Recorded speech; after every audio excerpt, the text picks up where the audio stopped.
الكريم أما بعد فأعوذ بالله من الشيطان الرجيم بسم الله الرحمن الرحيم وأعهدنا إلى إبراهيم وإسماعيل أن طهر بيتي للطائفين والعاكفين والركع السجود وقال الآخر ولا تباشروهن وأنتم عاكفون في المساجد وقال الآخر إنا أنزلناه في ليلة القدر وما أدراك ما ليلة القدر صدق الله مولانا العظيم۔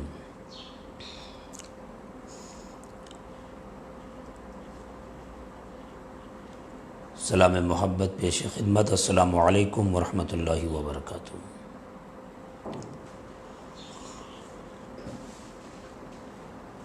ضیائی نیٹ ورک بہت مقبول معروف فیس بک پیج اور یوٹیوب چینل ہے، جس کے مین آرگنائزر ہمارے بہت پیارے بھائی عزیزم دلشاد رضا خان جالوی صاحب، جن کی اصرار پر، جن کی دعوت پر میں اس گروپ میں حاضر ہوں، اور اس گروپ کے صدر و سرپرست عام محترم حضرت مولانا مفتی عبد المقتدر خان جالوی اور روح رواں عام محترم حضرت مولانا غلام مذکر خان جالوی۔ موضوع پہ ہم آئیں گے اعتکاف اور شب قدر، جو عزیز گرامی دلشاد رضا جالوی کی جانب سے دیا گیا ہے۔ ہم اس موضوع پہ آئیں گے، لیکن اس سے پہلے اس گروپ کو جو نسبت ہے، نام سے حاصل ہے ضیائی نیٹ ورک، وہ ایک عظیم القدر، جلیل القدر، عظیم المرتبت شخصیت ہمارے دادا محترم حضرت علامہ مولانا ضیاء جالوی صاحب کو آپ کا نام واسع ہے، عبد الواسع ہے، اور لقب ضیاء جالوی ہے۔ آپ اپنے لقب سے اتنے مشہور ہوئے کہ دنیا آپ کے نام کو بھول گئی اور آپ کے لقب کو آپ کے نام سے یاد کرتی ہے۔ ضیاء جالوی واقعی انہوں نے ایسی روشنی پھیلائی ہے جالے کی سرزمین پہ، جس کی چمک آج بھی دکھائی دیتی ہے۔ علامہ ضیاء جالوی بلا مبالغہ ایک بڑے عالم، فخر ہوتا ہے کہ ہم لوگ ایسے دادا کے پوتے ہیں۔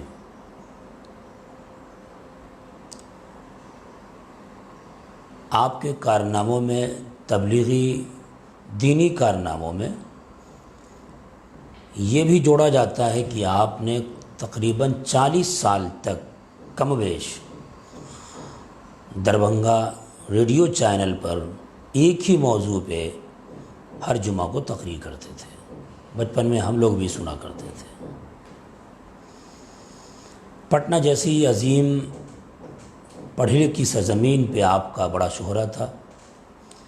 آپ نے اپنی زندگی میں بہت ساری کتابیں تصنیف کی ہیں۔ الدراسۃ الحمیدہ فی شرح القراءۃ الراشدہ، قراءۃ الراشدہ کی شرح، جس کا رونا لوگ روتے ہیں کہ ہماری جماعت میں سے کسی نے شرح نہیں کیا ہے، تو آپ القراءۃ الحمیدہ فی شرح القراءۃ الراشدہ ملاحظہ کر سکتے ہیں، پڑھ سکتے ہیں۔ شعور حیات، یہ بھی ایک لاجواب کتاب ہے۔ طاقتور کون، زندہ یا مردہ، اس پہ ولی کا تصرف، اس پر کامل آپ کا مطالعہ ہو سکتا ہے۔ بہترین مواد اس کتاب سے آپ کو مل سکتا ہے۔ اس کے علاوہ فیضان رمضان و عید الفطر جو موضوع چل رہا ہے، یہ بھی ان کی ایک بہترین مارکۃ العریٰ کتاب ہے۔ حدیث میکدہ یہ بھی اس پہ بھی اچھی تحقیق ہے۔ نامور ہستیاں گلدستہ میلاد، زلفوں سے زنجیر تک، ضیاء مخدوم بہار، آسان اردو قواعد، بہت ساری کتابیں انہوں نے لکھی ہیں۔ مقالات ضیاء بھی بہت بہترین ہے، آپ حاصل کر سکتے ہیں۔ جالے کی سرزمین میں وہاں سے جہاں ان کے شہزادگان مدرسہ چلا رہے ہیں اور جہاں ان کا آستانہ ہے۔ بہرحال ہم آتے ہیں اپنے موضوع کی طرف، دیے گئے عنوان کی طرف، اعتکاف۔ کامل گفتگو تو میں نہیں کر سکتا، لیکن اب چونکہ 24ویں تاریخ ہے،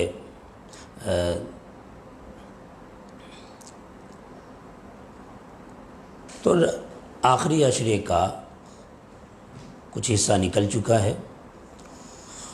بہرحال اس کی صورت نکلے گی۔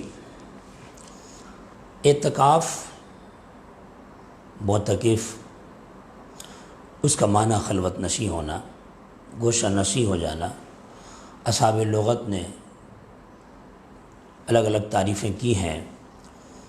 سید اشرف جہانگیر سمنانی مخدوم پاک فرماتے ہیں اعتکاف نام ہے حرکت طبعی سے اعضاء کی حفاظت کا۔ قرآن کریم سے اس کا ثبوت ملتا ہے، جیسے میں نے موضوع میں پڑھا، وَإِذْ جَعَلْنَا الْبَيْتَ مَثَابَةً لِلنَّاسِ وَأَمْنًا وَاتَّخِذُوا مِن مَّقَامِ إِبْرَاهِيمَ مُصَلًّى وَأَعِدْنَا إِلَىٰ إِبْرَاهِيمَ وَإِسْمَاعِيلَ أَن طَهِّرَ بَيْتِيَ لِلطَّائِفِينَ وَالْعَاكِفِينَ وَالرُّكَّعِ السُّجُودِ۔ حضرت ابراہیم، حضرت اسماعیل علیہ السلام سے اللہ تبارک و تعالیٰ نے وعدہ لیا، عہد لیا کہ تم میرے گھر کو پاک کرو۔ کس کے لیے؟ رکوع کرنے والوں کے لیے، سجدہ کرنے والوں کے لیے، طواف کرنے والوں کے لیے، اور اعتکاف کرنے والوں کے لیے۔ اعتکاف کی ایک دلیل ملتی ہے مجھے یہاں سے۔ اسی طرح ایک آیت اور میں نے پڑھی، وَلَا تُبَاشِرُوهُنَّ وَأَنْتُمْ عَاكِفُونَ فِي الْمَسَاجِدِ۔ عورتوں سے مباشرت نہ کرو جب تک کہ تم مسجد میں اعتکاف میں ہو۔ ایک تو اعتکاف کی دلیل مل رہی ہے، دوسرا یہ بھی مسئلہ کلیئر ہو گیا کہ مردوں کے لیے اعتکاف کی جگہ کون سی ہے، تو اللہ نے خود اس کی وضاحت کر دی، وَأَنْتُمْ عَاكِفُونَ فِي الْمَسَاجِدِ، اس حال میں کہ تم مسجدوں میں معتکف ہو، اعتکاف میں ہو۔ اس سے یہ بھی مسئلہ کلیئر ہو گیا کہ مردوں کے لیے اعتکاف کی جگہ وہ مسجد ہے جہاں جماعت ہوتی ہے یا اذان اور اقامت ہوتی ہے، اذان ہوتی ہے۔ اعتکاف کی خصوصیات پر کلیئر ہے، یہ واضح ہے کہ اعتکاف کی خصوصیات میں سے ایک بڑی خصوصیت یہ ہے کہ آدمی جب اعتکاف میں ہوتا ہے، معتکف ہو جاتا ہے، خلوت نشیں ہو جاتا ہے، گوشہ نشیں ہو جاتا ہے، مسجد میں ایک کونے میں لا تعلق ہر چیزوں سے ہو جاتا ہے، تو لمحہ لمحہ عبادت و ریاضت میں ہوتا ہے۔ اگر وہ سویا بھی رہتا ہے تو وہ عبادت ہی میں شمار ہوتا ہے، اس کا سونا بھی عبادت میں شمار ہوتا ہے۔ آدمی جب معتکف ہوتا ہے تو باہر کی رنگینیوں کو دیکھنے سے بچ جاتا ہے، یعنی رمضان میں جو اہم عبادت روزہ ہے، روزہ کے حقوق کی مکمل طریقے سے ادائیگی اگر ہوتی ہے فطری طور پر بھی، تو وہ اعتکاف کی حالت میں ہوتی ہے۔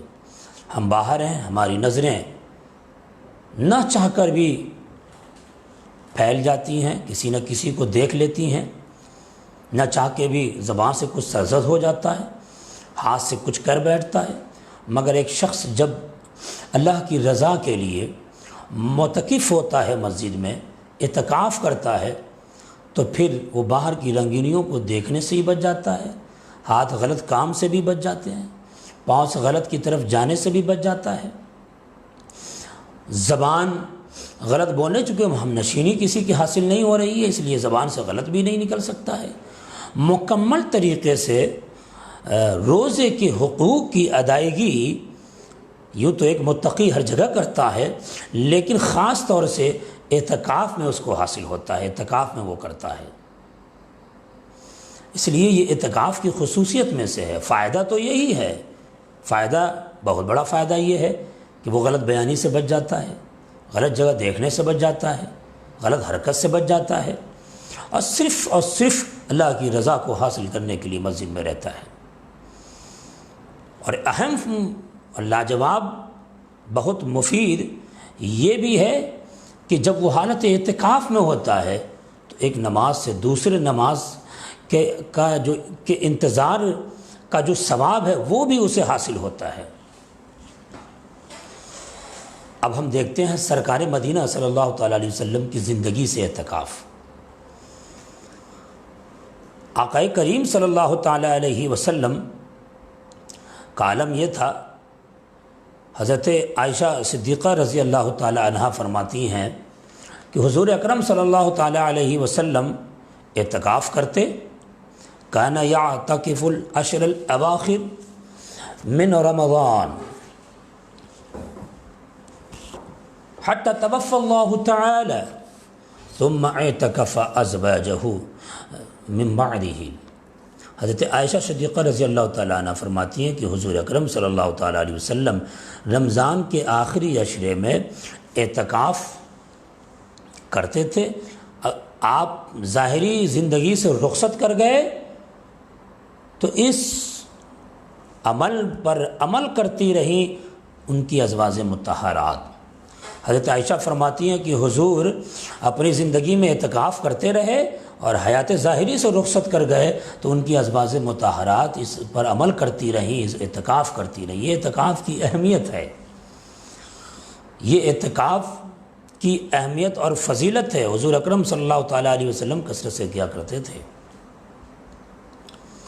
آقا کریم صلی اللہ تعالیٰ علیہ وسلم کا معمول یہ تھا، ایک روایت میں آیا، حضرت انس بن مالک رضی اللہ تعالیٰ عنہ فرماتے ہیں کہ حضور اکرم صلی اللہ تعالیٰ علیہ وسلم نے رمضان کے پہلے دن سے اعتکاف کیا، ایک عشرہ ختم ہوا دوسرے عشرے میں بھی اعتکاف کیا، دوسرا عشرہ ختم ہوا تو تیسرے عشرے میں بھی اعتکاف کیا۔ دوسرے عشرے کے بعد آپ نے اعلان کیا کہ جسے شب قدر تلاشنی ہو وہ تیسرے عشرے کا اعتکاف کرے۔ یہ اعتکاف کا مقصد ہے۔ جب ہم شب برات شب قدر کے موضوع پہ آئیں گے تو اس حدیث کو ہم سامنے لائیں گے، لیکن اس وقت تو ہم یہ کہنا چاہ رہے ہیں کہ اعتکاف کی یہ اہمیت ہے، یہ فضیلت ہے۔ اس کی فضیلت کو وضاحت کے ساتھ بیان کرتے ہوئے آقا کریم صلی اللہ تعالیٰ علیہ وسلم نے فرمایا، من اعتکف یوما ابتغاء وجہ اللہ تعالی جعل اللہ بینہ وبین النار ثلاث خنادیر کل خندق وبعد مما بین الخائفین۔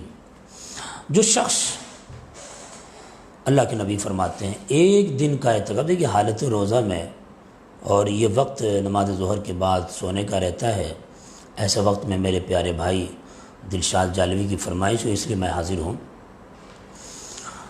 اللہ کے نبی فرماتے ہیں جو شخص ایک دن اللہ کی رضا کے لیے اعتکاف کرے گا، اللہ تعالیٰ اس کے اور جہنم کے درمیان 3 خندق کہتے ہیں گڑھے کو، جنگ خندق بہت مشہور ہے اسی حوالے سے، کہ 3 خندقوں کا آڑ بنا دے گا، 3 خندقوں کا بیچ میں آڑ بنا دے گا اس کے اور جہنم کے درمیان، جس کی مسافت زمین و آسمان کے درمیان مسافت سے بھی زیادہ چوڑی ہوگی۔ اللہ اکبر! یعنی وہ شخص جہنم سے اتنا دور ہو جاتا ہے، اتنا دور ہو جاتا ہے جو اعتکاف کرتا ہے۔ امام حسین پاک نے رضی اللہ تعالیٰ عنہ نے روایت کیا، فرماتے ہیں آقا کریم صلی اللہ علیہ وسلم نے ارشاد فرمایا، من اعتکف اشرا فی رمضان کان کحجتین عمرتین، کہ جو شخص اعتکاف کرتا ہے رمضان میں اعتکاف کرتا ہے تو اللہ کہ نبی صلی اللہ تعالیٰ علیہ وسلم فرماتے ہیں اسے 2 حج اور 2 عمروں کا ثواب ملتا ہے۔ یہ اعتکاف کرنے والوں کی فضیلت ہے۔ حضور اکرم صلی اللہ تعالیٰ علیہ وسلم نے ایک مقام پر ارشاد فرمایا، عن ابن عباس، حضرت عبداللہ بن عباس راوی ہیں، پوری روایت یہ عن ابن عباس ان رسول اللہ صلی اللہ تعالیٰ علیہ وسلم قال فی المعتکف هو يعتکف الذنوب ويجرى له من الحسنات كعامل الحسنات كلها۔ حضرت عبداللہ ابن عباس رضی اللہ تعالیٰ عنہما سے روایت ہے، حضور اکرم صلی اللہ تعالیٰ علیہ وسلم نے فرمایا اعتکاف کرنے والا گناہوں سے محفوظ ہو جاتا ہے اور اس کی تمام نیکیاں اس طرح لکھی جاتی ہیں جیسے وہ کر رہا ہے، اللہ جیسے وہ خود کرتا ہو۔ یہ ہے اعتکاف کرنے والوں کی فضیلت۔ اعتکاف میں معتکف جو اعتکاف کرتا ہے وہ کس حالت میں رہے، کیا کرنا چاہیے اعتکاف میں نہیں کرنا چاہیے، تو اس ایک حدیث پاک رہنمائی کرتی ہے۔ حضرت عائشہ صدیقہ ہی سے روایت ہے، فرماتی ہیں ان عائشہ انہا قالت السنۃ علی المعتکف ان لا يعود مریضا ولا يشهد جنازة ولا يمس امرأة ولا يباشرها ولا يخرج لحاجة الا لما لا برد منهم۔ حضرت عائشہ فرماتی ہیں کہ اعتکاف سنت یہ ہے، یہیں پہ رک کے مسئلہ وہ بتا دوں میں، اعتکاف 3 قسم کے ہیں، اعتکاف واجب بھی ہے، اعتکاف نفل بھی ہے اور اعتکاف سنت بھی ہے۔ جب نظر مان لی جائے، منت مان لی جائے کہ میرا یہ کام پورا ہو جائے گا تو میں اللہ کے لیے اعتکاف کروں گی، تو یہ اعتکاف واجب ہوگا اس شخص پر۔ اسی طرح اعتکاف نفل ہے جو ہر وقت جب آپ مسجد میں ان کریں تو نویت سنت الاعتکاف کی نیت آپ کر لیں، یہ 1 منٹ کا بھی ہے، آدھے گھنٹے کا بھی ہے، 1 دن کا بھی ہے، 2 دن کا بھی ہے۔ اور اعتکاف واجب جو آپ نے نظر مانی ہے، جتنے دن کی آپ نظر مانے اتنے دن کا ہے، اور ایک ہے اعتکاف سنت، یہ رمضان کے آخری عشرے میں ہے، جیسا کہ حدیث پاک سے واضح ہے۔ حضور 20 رمضان المبارک کو غروب آفتاب سے پہلے مسجد میں جاتے اور عید الفطر کے چاند کے طلوع ہونے کے وقت تک مسجد میں رہتے آپ۔ یہ اعتکاف رمضان کے آخری عشرے میں جو ہے یہ اعتکاف سنت ہے، اور یہ علی الکفایہ ہے۔ محلے کا ایک شخص بھی اگر اعتکاف کر لیا تو محلے کے لوگ بری الذمہ ہو جائیں گے، سبک دوش ہو جائیں گے، مگر اگر محلے کا ایک شخص بھی اعتکاف نہیں کرتا ہے تو محلے کے سارے لوگ گناہ گار ہوں گے۔ تو اس اعتکاف، ویسے ہر اعتکاف، چاہے اعتکاف نظر ہو اعتکاف سنت ہو، اس حوالے سے حضور فرماتے ہیں، حضرت عائشہ صدیقہ فرماتی ہیں اللہ یعود مریضا، اگر اعتکاف نظر میں یہ منت کر لیا کہ میں اس حالت میں مریضوں کی عیادت بھی کروں گا، تو آپ مریض کی اس میں عیادت کریں گے، اعتکاف نظر جو ہے جو واجب ہے وہ نہیں ٹوٹے گا۔ لیکن اعتکاف مسنونہ میں مسئلہ یہی ہے، حضور حضرت عائشہ فرما رہی ہیں اللہ یعود مریضا، کہ وہ مریضوں کی عیادت نہ کرے۔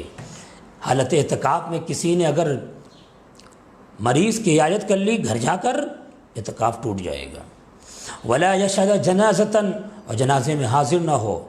اگر کوئی شخص مسجد میں معتکف ہے اور جنازے کے لیے نکل گیا، جنازہ پڑھنے کے لیے، اعتکاف ٹوٹ جائے گا۔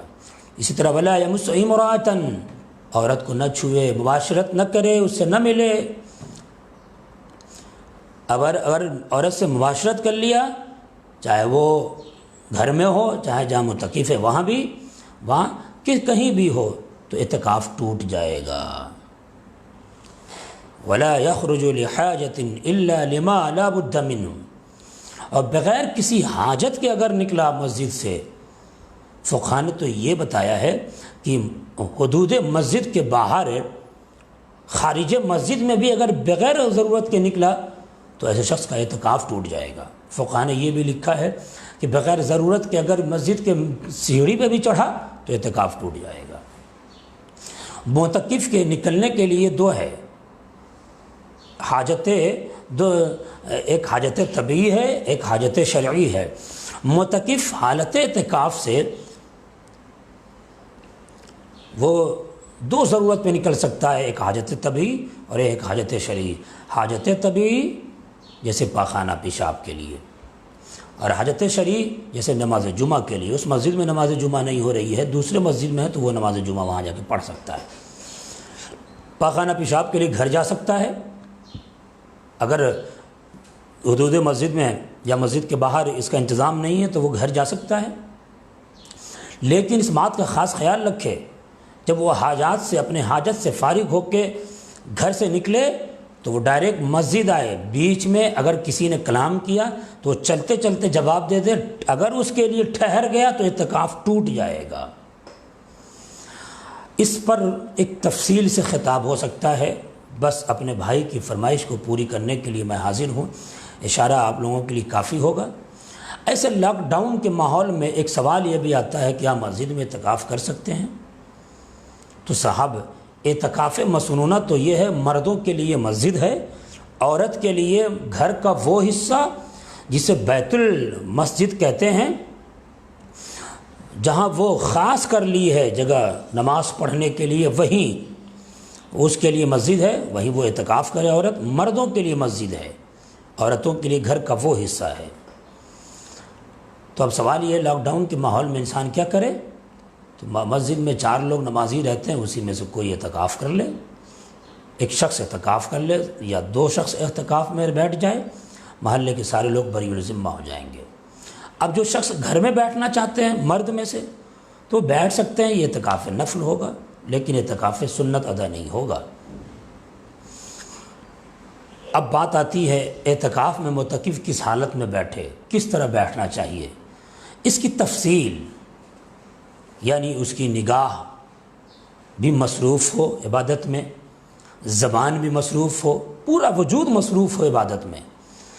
آج کل عالم تو یہ ہے کہ معتکف مسجد میں موبائل لے کے بیٹھا ہے، جس طرح فیس بک واٹس ایپ گھر پہ چلاتا تھا اسی طرح مسجد میں چلا رہا ہے۔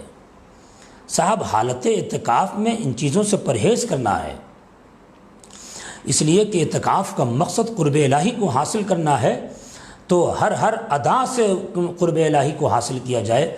ایک بہت پیارا واقعہ، لطیف واقعہ لطائف اشرفی کے حوالے سے سیدنا شیخ عود الدین اشرف جہانگیر سمنانی یعنی مخدوم سمنانی علیہ رحمت و رضوان کا مجھے یاد آتا ہے۔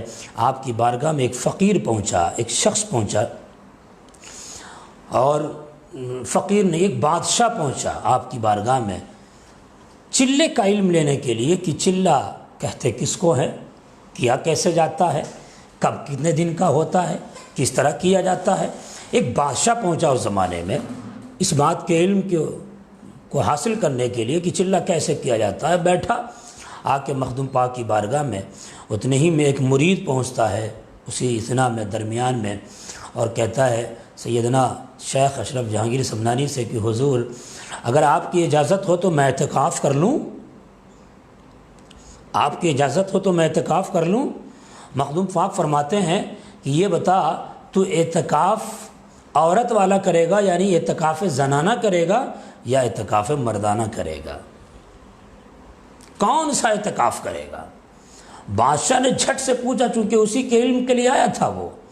اس نے کہا سرکار یہ اعتکاف زنانہ یعنی عورت والا اعتکاف اور مرد والا اعتکاف اعتکاف مردانہ ہے کیا؟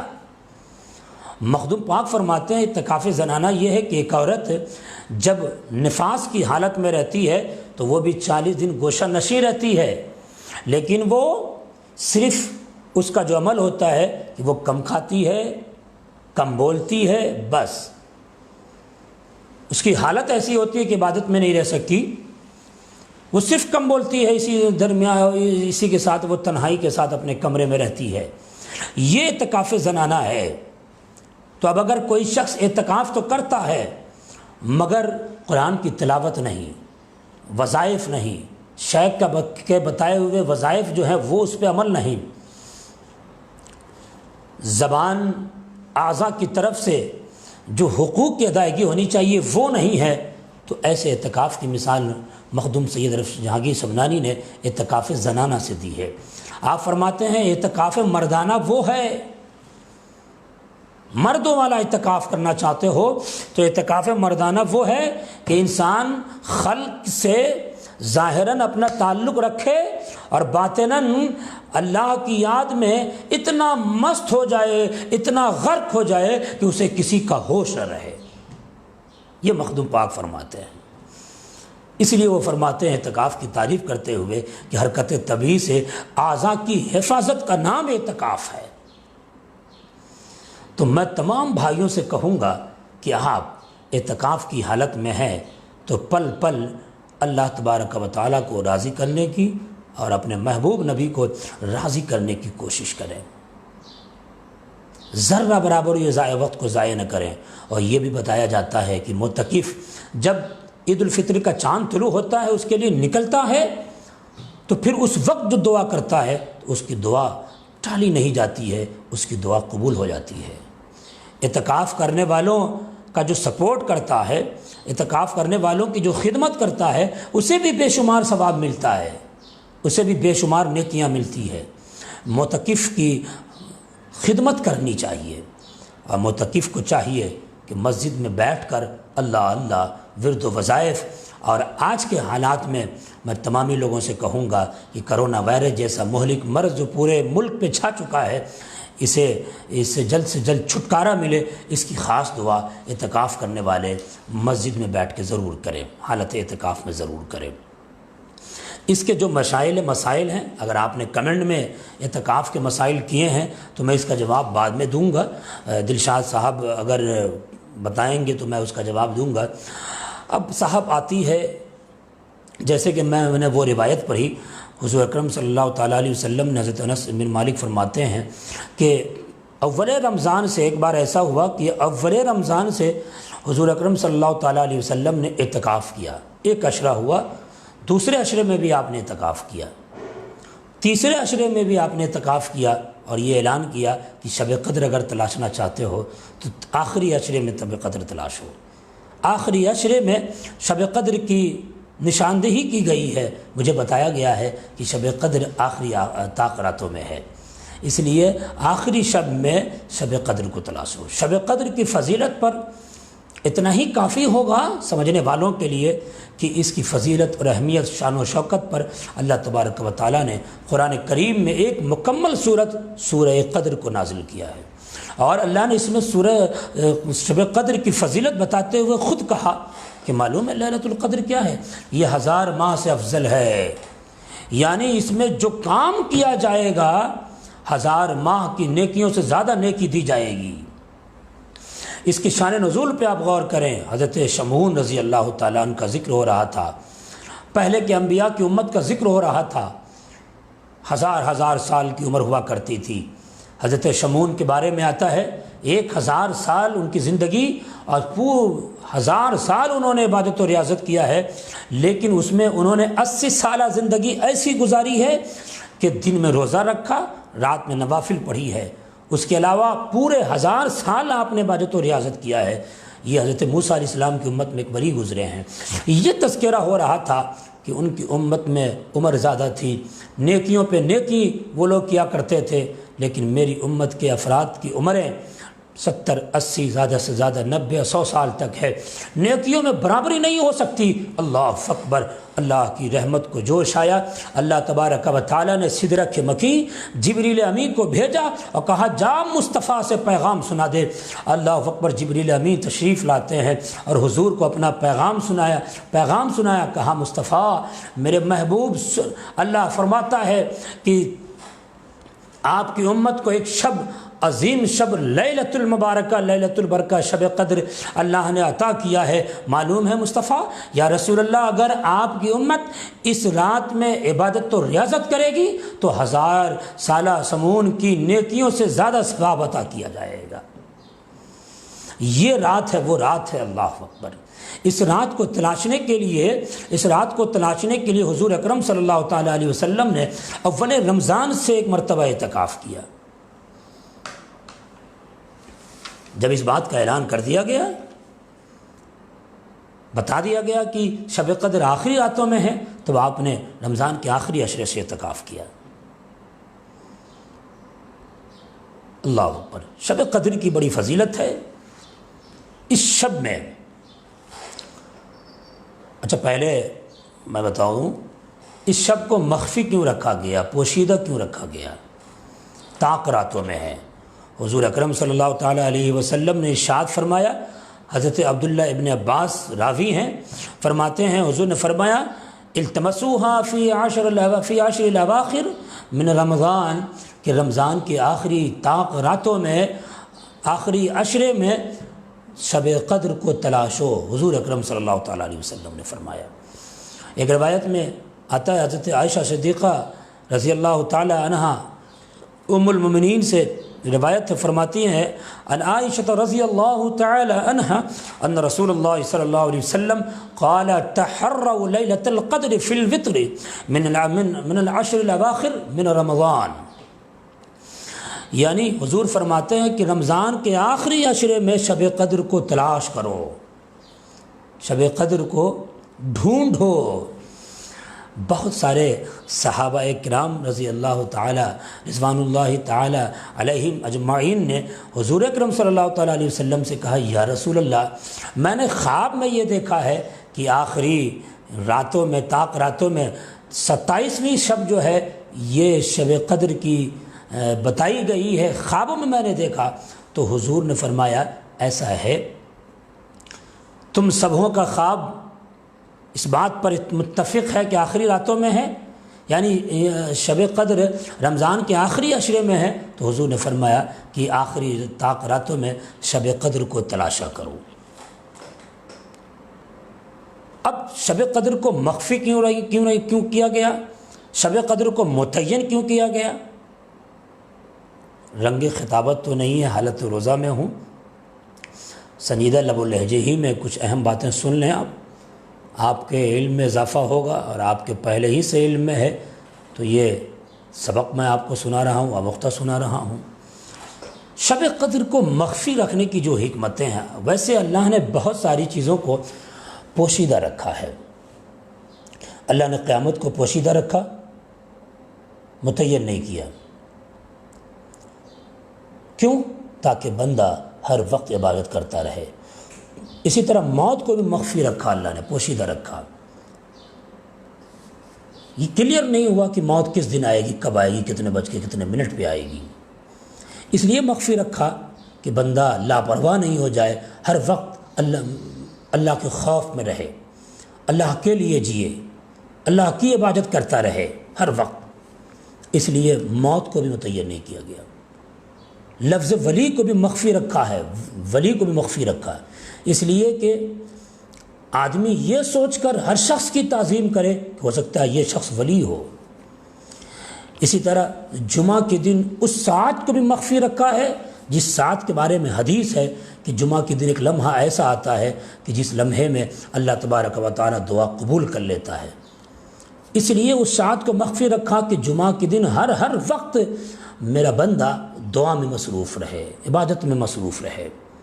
اگر متعین کر دیا جاتا تو لوگ اسی ٹائم کرتے، اور یہ بھی ہوتا کہ کسی کام میں وہ مصروف رہ جاتا، وہ وقت ہاتھ سے چلا جاتا، اس لیے مخفی رکھا۔ اسی طرح شب قدر کو بھی اللہ نے طاق راتوں میں مخفی رکھا ہے۔ بزرگوں نے، سلف صالحین نے رمضان کے آخری عشرے میں طاق راتیں بتائی ہیں، 21ویں، 23ویں، 25ویں، 27ویں، 29ویں۔ اس لیے اگر شب قدر کو متعین کر دیا جاتا تو اللہ کے بندے، اور خاص طور سے آج کل کا لوگ، اسی دن آ کے اعتکاف کرتا۔ صوفیہ نے، بزرگوں نے 27ویں شب کی کیا دلیل دے دی کہ آج 21ویں کو بھی شب بھول جاتے ہیں، 23ویں کو بھی فراموش کر دیتے ہیں، 25ویں کو بھی شب بیداری نہیں کرتے ہیں، وہ 27ویں کو آ جاتے ہیں۔ صوفیہ نے صرف دلائل اپنے قیاسی انداز میں بتائی ہے، تو یہ حضور نے اس کو مخفی رکھا نا، اللہ نے مخفی رکھا ہے، اس لیے کہ ہر رات کو شب قدر سمجھ کے بندہ میری جستجو، میری قربت حاصل کرے، میری معرفت حاصل کرے۔ حضور کہتے ہیں کہ میرے خوشی کو حاصل کرے، اللہ کا محبوب بندہ بن جائے۔ تو اگر اللہ اس کا رسول متعین کر دیتا تب تو سب تکیہ کر لیتے، تو وہ اس دن متعین ہو جاتا تو لوگ عبادت کرتے، باقی سارے دن چھوڑ دیتے۔ اور یہ بھی ہو سکتا تھا کہ کچھ وجوہات کی بنیاد پر اللہ کے بندے کسی کام میں مصروف ہو جاتے اور شب قدر میں عبادت نہیں کر پاتے، تو یہ نیکیوں سے محروم ہو جاتے۔ اب کوئی دن بھر گناہ کرنے والا اس ساتھ میں کرتا تو وہ نیکیوں میں بدل جاتا۔ اللہ نے اس لیے شب قدر کو مخفی رکھا تاکہ میرے بندے تلاشتے رہیں۔ اور شب قدر کو تلاشتے رہیں، اس میں میری رضا حاصل کرنے کے لیے عبادت و ریاضت کرتے رہیں۔ حضور اکرم صلی اللہ تعالیٰ علیہ وسلم نے کیا فرمایا ہے؟ آپ نے شب قدر کے حوالے سے فرمایا من قام لیلۃ القدر، اور بخاری کی روایت میں من یقوم لیلۃ القدر ایمانا واحتسابا غفر له ما تقدم من ذنبه۔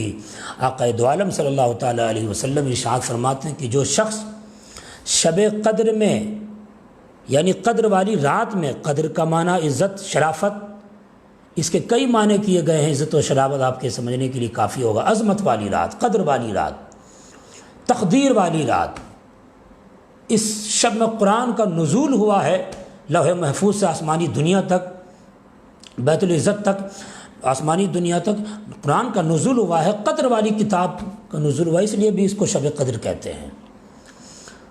تو حضور فرماتے اس شب میں جو نوافل پڑھے گا، من قامہ، جو قیام کرتا ہے، جو قیام اللیل کرے گا، جو نفل پڑھے گا، اللہ تبارک و تعالیٰ کی رضا کو حاصل کرنے کے لیے، تو اللہ تبارک و تعالیٰ اس کے پچھلے سارے گناہ کو معاف فرما دیتا ہے، سارے گناہ صغائر کو۔ بعض صوفیاء نے، بزرگان دین نے فرمایا، مفسرین نے فرمایا کہ یہ اللہ کے فضل پہ موقوف ہے کہ اللہ تبارک و تعالیٰ کا فضل ہوا تو وہ گناہ کبیرہ کو بھی معاف فرما دے گا۔ اتنی بڑی فضیلت ہے، اس فضیلت میں بھی ہمارے نوجوان بائی کی ریس میں رہتے ہیں، اس شب میں بھی، اس عظیم رات میں بھی ہمارے نوجوان، ہمارے لوگ گھروں میں چائے پینے میں مصروف رہتے ہیں۔ اس عظمت والی رات میں بھی ہمارے لوگ راتوں کو جاگتے تو ہیں مگر مسجد کے چھت پہ بیٹھ کے گیم کھیلتے رہتے ہیں، گیم ٹک ٹاک چلاتے رہتے ہیں۔ اس عظیم بابرکت والی رات میں بھی، اس سب کے تعلق سے، اس رات کے تعلق سے اللہ کے نبی نے کتنی بڑی بات کی ہے۔ آپ فرماتے ہیں ان اللہ وہب لامتی لیلۃ القدر، کہ اللہ تبارک و تعالیٰ نے میری امت کو لیلۃ القدر کی شکل میں ایک عظیم تحفہ دیا ہے، لم یعطیہا من قبلہم، کہ مجھ سے پہلے کے نبیوں کی امت کو، نبیوں کو یہ عظیم شب اللہ تبارک و تعالیٰ نے نہیں دیا ہے۔ یہ نعمت اگر دی ہے تو میری امت کو دی ہے، شب قدر مصطفیٰ جان رحمت کی امت کو دی ہے۔ رمضان تو ہر نبی کے لیے، نبی کی امت کے لیے ہے، مگر اس میں شب قدر صرف مصطفیٰ کی امت کے لیے ہے۔ اور اللہ نے یہ کہا، اس شب کی فضیلت بھی یہ ہے کہ فرشتے نازل ہوتے ہیں، اور فرشتے نازل نہیں، سلام کرتے ہیں، مصافحہ کرتے ہیں۔ صوفیہ فرماتے ہیں کہ اس شب میں مصافحہ کرنے کی کیا کیفیت ہوگی، تو بتاتے ہیں کہ رات کے حصے میں جب رونگٹے کھڑے ہو جائیں، جب عبادت کرنے کا ذوق و شوق خوب پیدا ہو جائے شب میں، تو سمجھ جاؤ فرشتے اس وقت مصافحہ کر رہے ہیں۔ فجر تک فرشتے سلام کرتے ہیں، تنزل الملائکۃ والروح فیہا، ملائکہ اور روح کی تفسیر میں آیا کہ جبریل علیہ السلام یہ عظیم فرشتہ، بلکہ بیشتر مفسرین فرماتے ہیں کہ جبریل علیہ السلام مراد ہے۔ حضرت جبریل 70,000 فرشتے نہیں، جتنے فرشتے سدرہ پہ ہیں سب کے ساتھ کو اللہ بھیجتا ہے زمین پر، اور وہ زمین پہ آ کے جو عبادت و ریاضت میں مصروف رہتا ہے اس سے ملتے ہیں، اس سے سلامتی بھیجتے ہیں، جو نیکوکار ہوتا ہے اس کے گھر جاتے ہیں۔ اللہ اکبر، یہ عالم ہے، یہ فضیلت ہے۔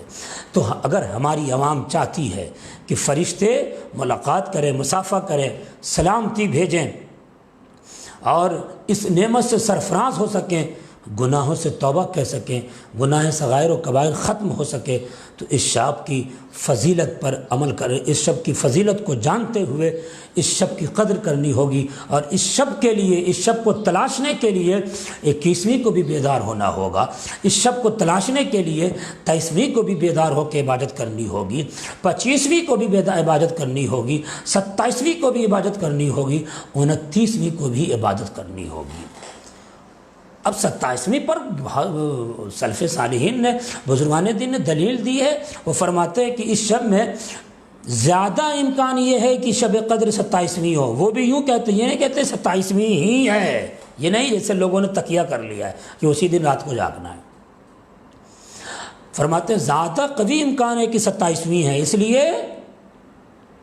اس لیے کہ اس میں 7 کا عدد ہے، اور اللہ تبارک و تعالیٰ کو طاق میں طاق میں، وطر میں، طاق میں، بے جوڑ میں 7 کا عدد بہت زیادہ پسندیدہ ہے، اس لیے اللہ نے 7 زمین بنائے، آسمان کے 7 طبقات بنائے، جنت و دوزخ کے درجات کو رکھا، بے شمار چیزیں ہیں جو 7 پر دلالت کرتی ہیں۔ تو فرماتے ہیں بزرگان دین کہ ممکن ہے اسے دلیل لیتے ہوئے کہ شب قدر ان تاقراتوں میں 27ویں ہو، یہ نہیں کہا کہ 27ویں ہی ہے، نبی نے تو مخفی رکھا ہے، اللہ نے تو مخفی رکھا ہے اس کو۔ ہم اتنے غافل ہو گئے ہیں کہ ہم نے اس کو تقیہ کر لیا ہے۔ یہی وجہ ہے کہ ہمارا امتحان وائرس کی شکل میں، ان چیزوں کی شکل میں ہو رہا ہے۔ مسلمان ذرا ہوش میں آئے، آنکھیں کھولے، اور میں علماء سے بھی کہوں گا کہ اپنی آنکھیں کھولو، اور وہ عالم بنو جو نور کے ساتھ ہوتا ہے۔ حجاب اکبر سے بچو۔ اذان ہو رہی ہے، دلانوں میں بیٹھے ہیں۔ اعلیٰ حضرت سرکار فاضل بریلوی نے بہت پیاری بات فتاوی رضویہ میں بتائی ہے۔ آپ فرماتے ہیں علماء کو چاہیے کہ مباح بھی نہ چھوڑے، اگر علماء نے مباح چھوڑا عوام مستحب چھوڑ دے گی، اگر علماء نے مستحب کو چھوڑا عوام سنت چھوڑ دے گی۔ اعلیٰ حضرت سرکار فاضل بریلوی فرماتے ہیں کہ اگر علماء نے سنت کو چھوڑا تو عوام واجب چھوڑ دے گی، علماء نے واجب کو چھوڑا تو عوام فرض کو چھوڑ دے گی، اگر علماء نے فرض چھوڑ دیا تو ممکن ہے کہ عوام گمراہ ہو جائے۔ اللہ اکبر، اتنی تاکید کی ہے۔ اس لیے میں علماء میں سے ایک فرد ہونے کی حیثیت سے، خادم ہونے کی حیثیت سے ایک درخواست پیش کر رہا ہوں، اور سب سے زیادہ تو یہ خطاب میرے لیے ہے کہ شمس الزمان تم بھی ہوش میں آ جاؤ۔ اس شب کو یہ نہیں ارے ہم تو ہمارا بیٹھنا بھی عبادت ہے، ٹھیک ہے، آپ مسجد میں وقت گزاریں، آپ عبادت میں وقت گزاریں۔ عوام کو چاہیے کہ اس شب میں ٹک ٹاک میں مصروف نہ رہے، واٹس ایپ میں، فیس بک میں مصروف نہ رہے۔ تمام بے بنان کو چاہیے کہ اس شب میں، ان طاق راتوں میں، خاص طور سے جو صوفیہ نے نشاندہی کی ہے 27ویں کی شب میں، اس کو ضائع نہ کریں۔ اس کی علامت بھی بتائی گئی ہے، رات سہانی ہو، سمندر کا پانی میٹھا ہو جائے، ایک کیفیت الگ سی بن جائے، سمجھ جاؤ شب قدر ہے۔ بہرحال فرشتوں سے مسافر کے لیے آپ کو جاگنا ہوگا، شب قدر کی عظمت کو جاننے کے لیے طاق راتوں میں عبادت کرنی ہوگی۔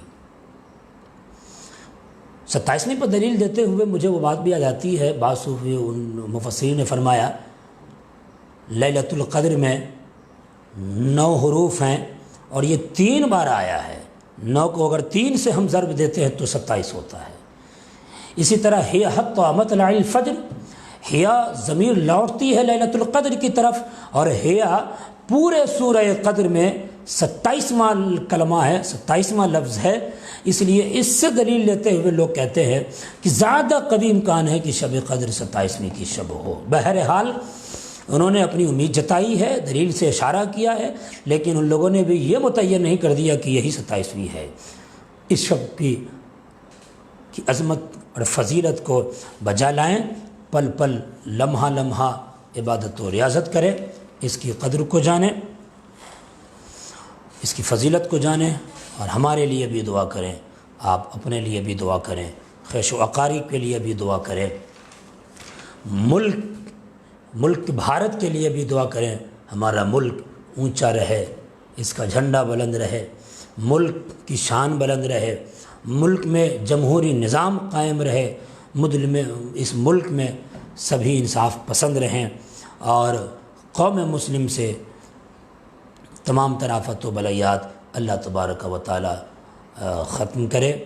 اس کے لیے دعا کریں، اپنے گناہ صغائر و کبائر کی بخشش کے لیے دعا کریں، روئیں، گر گرائیں، توبہ کریں، دعا کریں۔ اس میں جو کچھ صحیح بیان ہوا وہ میرے رب کی طرف سے ہے، جو کچھ غلط بیان ہوا وہ میرے نفس کی طرف سے ہے۔